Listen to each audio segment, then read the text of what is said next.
बहुत समय पहले की बात है। चंद्रगढ़ राज्य अपनी शांति और समृद्धि के लिए प्रसिद्ध था। राजा वीरेंद्र और रानी सुरभि का राज्य हर और खुशहाल था। लेकिन इस शांति पर काले बादल तब छा गए जब राज्य से लोग अचानक से गायब होने लगे। महाराज, ये क्या हो रहा है? हर रात किसी न किसी गांव से लोग गायब हो रहे हैं। प्रजा डरी हुई है। मैं भी यही सोच रहा हूँ रानी। हमें जल्दी से जल्दी इसका पता लगाना होगा कि वो लोग ऐसी कौन सी जगह गए हैं जो अभी तक वापस नहीं आए। मैं आज ही अपनी सेना के साथ जांच करवाता हूँ। राजा ने अपने सेनापति को अपने राज्य के गांव में भेजा, लेकिन उन्हें कुछ भी पता नहीं चला। इसी बीच एक रात महल के मुख्य द्वार पर तेज हवा के साथ काले धुएं की लहर उठी।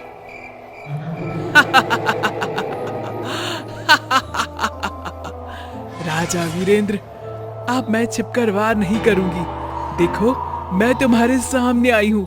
मैं मालिनी हूँ और अब तुम्हारा राज्य मेरे कब्जे में है। कौन हो तुम? मेरी प्रजा को क्यों परेशान कर रही हो? मैं चुड़ैल हूँ और हर रात एक मनुष्य को खाती हूँ। लेकिन अब मेरी नजर तुम्हारे बेटे पर है। अगली पूर्णिमा को वह मेरा शिकार बनेगा।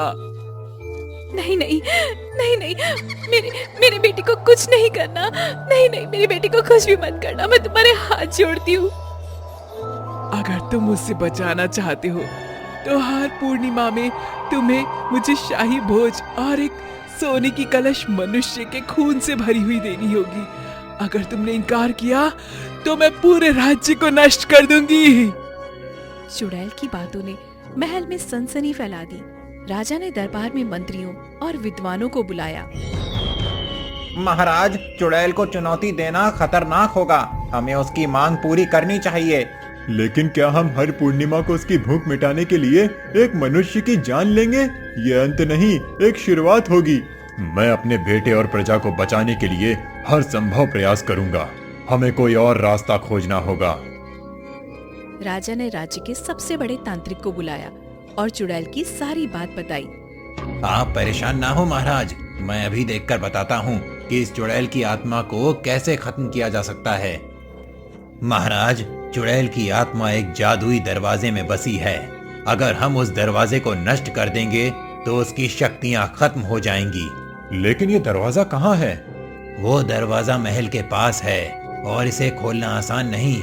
चुड़ैल चालाक है और वो हमें आसानी से दरवाजे के पास नहीं जाने देगी। तांत्रिक ने राजा को एक मंत्र दिया जो राजा की मदद करेगा। तांत्रिक के जाने के बाद राजा ने दरवाजे को खोलने के लिए अपने सैनिकों को भेजा। 3 दिन की तलाश के बाद महल के पिछवाड़े एक चमकता हुआ दरवाजा मिला। ये वही दरवाजा है। इसे खोलने का समय आ गया है। लेकिन जैसे ही राजा दरवाजे के पास पहुँचे, चुड़ैल फिर प्रकट हुई। राजा, तुम्हें लगता है कि तुम मेरे राज तक पहुंच सकते हो और ये दरवाजा भी खोल लोगे? यह दरवाजा केवल मेरे जादू से खुलता है। अगर तुमने इसे छूने की कोशिश की तो तुम्हारा राज्य राख हो जाएगा। मैं अपनी प्रजा और अपने बेटे के लिए हर खतरा उठाने को तैयार हूँ। राजा वीरेंद्र ने तांत्रिक का दिया हुआ एक मंत्र पढ़ा, जिससे दरवाजे पर लगा जादू कमजोर हो गया। लेकिन तभी तुमने बहुत बड़ी भूल की है राजा। अब मैं अपने जादू से तुम्हारे पूरे महल को बर्बाद कर दूंगी। पूरे महल को बर्बाद कर दूंगी। चुड़ैल ने अपनी शक्तियों से महल में आग लगा दी। राजा ने अपनी सेना को आग बुझाने का आदेश दिया। राजा अब समझ चुके थे कि असली लड़ाई अब शुरू होगी। महल में आग फैल चुकी थी। राजा वीरेंद्र और रानी सुरभि ने पूरे महल को बचाने के लिए अपनी सेना को तैनात किया। आग बुझाने की कोशिश के बीच राजा की नजर उस जादुई दरवाजे पर थी। वह जानते थे कि अगर दरवाजे के पीछे का रहस्य न सुलझा तो चुड़ैल का आतंक जारी रहेगा। आग पर ध्यान दो, लेकिन दरवाजे के आसपास कोई चुड़ैल के जादू का शिकार ना हो। मैं तांत्रिक के साथ इसे खोलने की कोशिश करूंगा। तांत्रिक ने राजा को सावधान किया। महाराज, दरवाजे के पास जादू के कई प्रलोभन हो सकते हैं। आपको हर हाल में शांत और अंडिक रहना होगा। अगर आपने किसी भी डर या लालच में कदम उठाया तो ये दरवाजा आपको जिंदा निकल सकता है। राजा ने हिम्मत जुटाई और मंत्र पढ़ते हुए दरवाजे की ओर बढ़े। जैसे ही वह करीब पहुँचे, दरवाजे पर अजीब सी हलचल शुरू हो गई। एक चमकदार धुएं में उनके बेटे राजकुमार की झलक दिखाई दी। ये मेरा बेटा है, क्या वो अंदर कैद है? नहीं महाराज, यह चुड़ैल का भ्रम है। यह आपको डराने और रोकने की चाल है। इस पर विश्वास मत कीजिए। राजा को अपनी भावनाओं पर काबू रखना मुश्किल हो रहा था, लेकिन उन्होंने खुद को संभाला और मंत्र का जाप तेज कर दिया। तभी दरवाजे से एक तेज रोशनी निकली और अंदर का रास्ता खुल गया। तुमने दरवाजा खोल लिया है राजा, लेकिन क्या तुम मेरे जादुई लोक में जीवित रह सकोगे?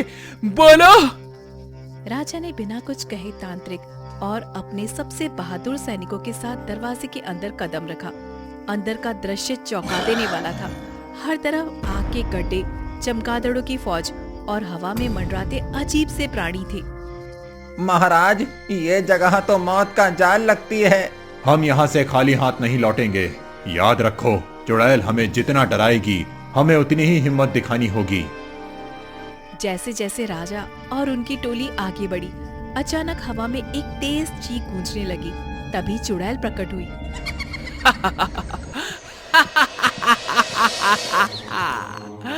तुमने यहाँ आने की गलती की है राजा। अब तुम्हारा और तुम्हारे लोगों का अंत निश्चित है। चुड़ैल, हम तुम्हारे हर छल को मात देंगे। तुम्हारा समय खत्म हो गया है। चुड़ैल ने अपनी शक्तियों से एक विशाल आग का गोला बनाया और राजा की तरफ फेंका।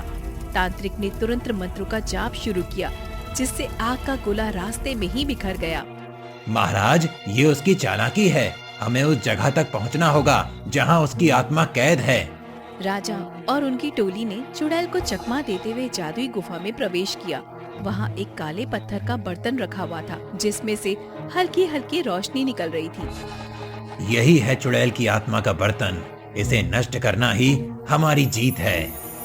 जैसे ही राजा बर्तन की ओर बढ़े, चुड़ैल ने जमीन से आग की दीवार खड़ी कर दी। राजा, अगर तुमने इस बर्तन को छुआ तो मैं तुम्हारे पूरे राज्य को खत्म कर दूंगी।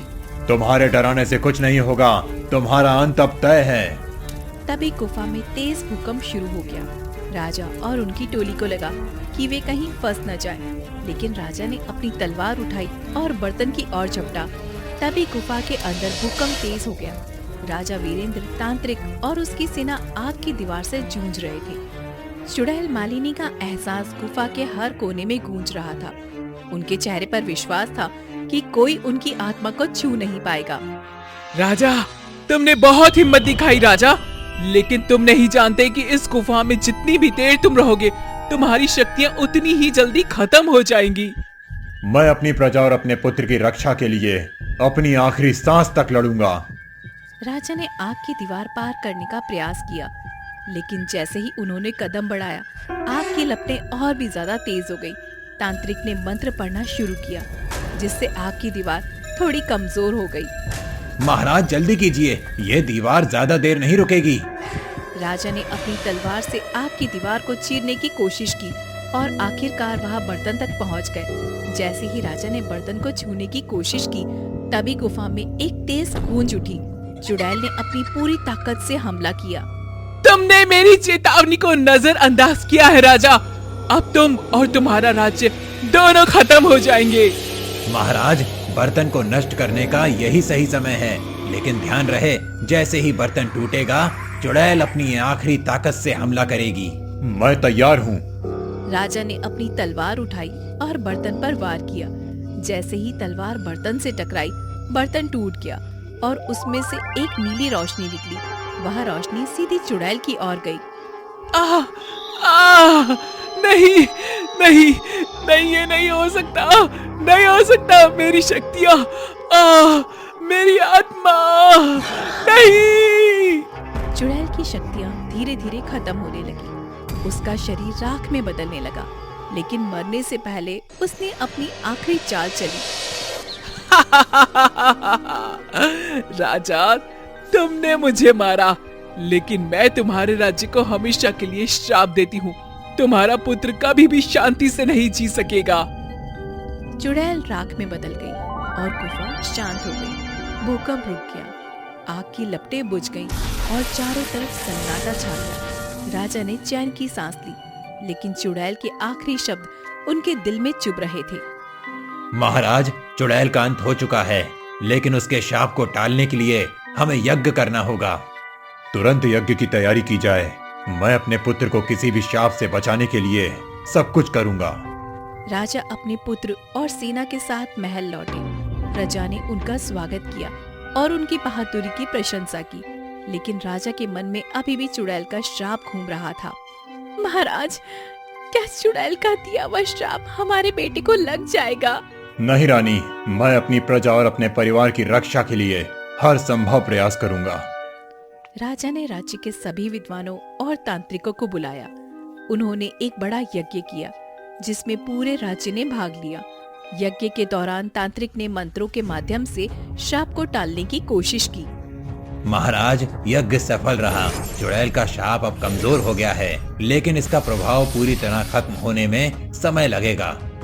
यज्ञ के बाद राज्य में शांति लौट आई। राजा ने जादुई दरवाजे को हमेशा हमेशा के लिए बंद करवा दिया और उसके आसपास एक पवित्र मंदिर बनवा दिया। यह दरवाजा अब हमेशा बंद रहेगा। कोई भी इसे खोलने की कोशिश न करे। हमारा राज्य अब सुरक्षित है। समय बीता, राजकुमार अजय बड़ा हुआ और अपनी बुद्धिमत्ता और पराक्रम से राज्य को जीत दिलाने लगा।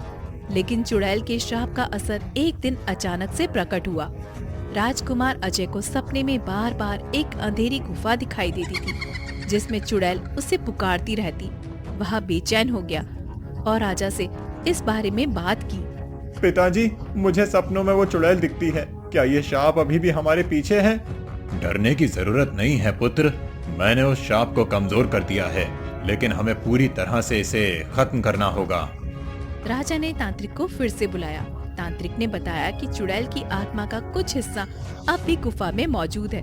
उसे हमेशा हमेशा के लिए नष्ट करना जरूरी है। महाराज, हमें एक अंतिम यज्ञ करना होगा, लेकिन इस बार राजकुमार को भी हमारे साथ जाना होगा। राजा, तांत्रिक और राजकुमार ने गुफा के पास जाकर यज्ञ करना शुरू किया।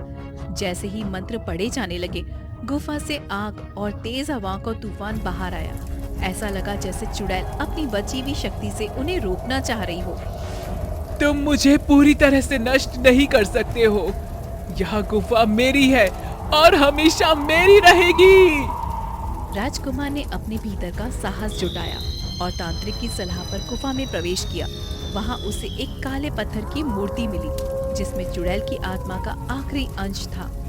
आज मैं तुम्हारा अंत कर दूंगा। राजकुमार ने अपनी तलवार से मूर्ति को चूर चूर कर दिया। उसी पल गुफा शांत हो गई और चुड़ैल की चीख गूंजते हुए खत्म हो गई। राजकुमार ने उस चुड़ैल की आत्मा को हमेशा के लिए नष्ट कर दिया है। अब ये शाप कभी वापस नहीं आएगा। राजा और रानी ने खुशी खुशी राजकुमार का स्वागत किया। पूरे राज्य में उत्सव मनाया जाने लगा। जादुई दरवाजा हमेशा हमेशा के लिए सील कर दिया गया और गुफा पर पवित्र जल छिड़क कर उसे बंद कर दिया गया। यह विजय केवल मेरी नहीं है, बल्कि हमारे राज्य की है। अब हम सभी बिना किसी भय के जीवन जी सकेंगे। राजकुमार ने बाद में राज्य की बागडोर संभाली और अपने पिता की तरह न्यायप्रिय और साहसी राजा बना। चुड़ैल की कहानी इतिहास बनकर रह गई और राज्य में हमेशा शांति और खुशहाली बनी।